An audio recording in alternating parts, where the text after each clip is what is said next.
Fellow citizens of CARICOM, if we know one thing within the Caribbean region is that we love to celebrate what we have. For this year's CARICOM Day, despite the presence of two crises, the need to celebrate is no different. So for 48 years, we've been able to celebrate that diversity as on July 4th, 1973, out of the ashes of British imperial decolonization, our regional forefathers decided to make formal the beautiful community which we now experience today, the Caribbean community, or CARICOM. 48 years ago, on July 4th, 1973, the founding fathers of CARICOM signed the Treaty of Chaguaramas, and with the stroke of a pen, the Caribbean community was born. Since that momentous occasion, the fledgling regional bloc has expanded in scope and scale and has set about to accomplish its objectives of improving citizens' standard of living and work, expanding trade and economic relations with third states, enhancing the coordination of member states' foreign economic policies, and so much more. 40 years signifies the end of one generation, and the number 8 signifies a new beginning. And I believe that this is the generation that's going to make even more functional the Caribbean community. We really gained an appreciation for the necessity of CARICOM over the last year as the region battled the COVID-19 pandemic.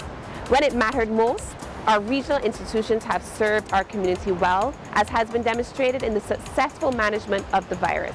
Without a doubt, our people and our region are safer because of the coordination between our institutions and member states.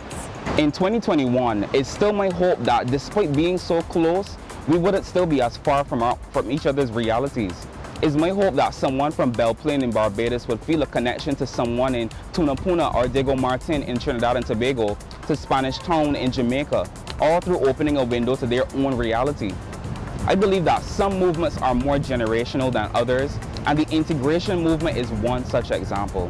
The more that one set of people are willing to collaborate and agitate to integrate for our collective empowerment, all through our regional institutions, the manifestations of a reinforced Caribbean community is even more likely. COVID-19 has starkly increased unemployment rates in member states where tourism accounts for at least 50% of the gross domestic product. Needless to say, this period of our lives has been grueling for many young people who face disruptions at school, work, and family life. The mental health ramifications have been and will continue to be significant. So until more accessible regional travel is our reality, we're going to make the most of our shared spaces, be they on Twitter, on Instagram, WhatsApp, and now even Clubhouse. But wherever we are, both within the region and the diaspora, we are determined to be stronger together, even as we face, quite literally, our greatest existential crises, those of climate change and COVID-19. We as a region are resilient, and the young people within CARICOM have shown that they are adaptive, creative, and vocal. We have witnessed enterprising young people create new jobs for themselves and their community, as well as challenge the status quo.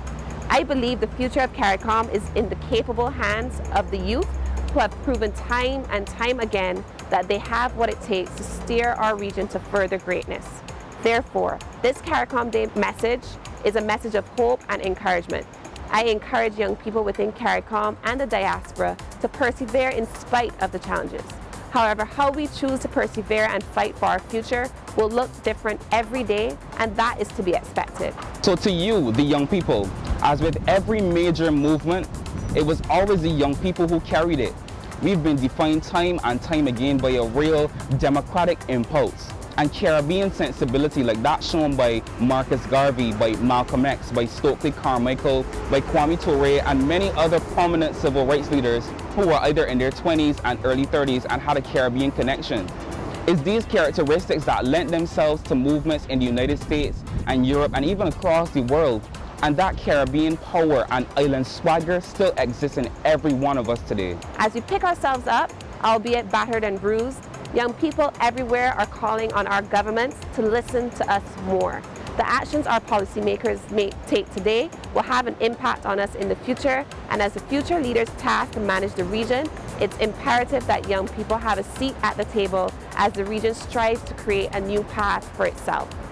Friends, family, and the community at large, the last year has undoubtedly been rough. but we have seen that regional integration and the meaningful inclusion of young people are essential to navigating a post-COVID era, whereas many people as possible will prosper. So I want to end on the note of encouraging you to have hope and to become an activist for whatever the issues of our society are. Though climate change, public health, and gender injustice crises loom, these are all opportunities to attach ourselves to these larger global conversations while holding our leaders accountable to the change that we want to see.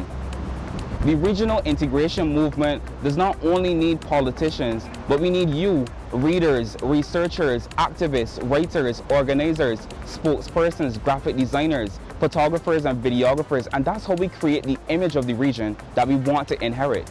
So in 2021, year 48, we have to care about the integration movement.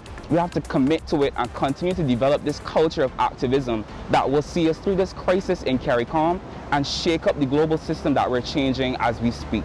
So I end by saying, love your home, love your nation, love your region, and love your CARICOM neighbor as yourself.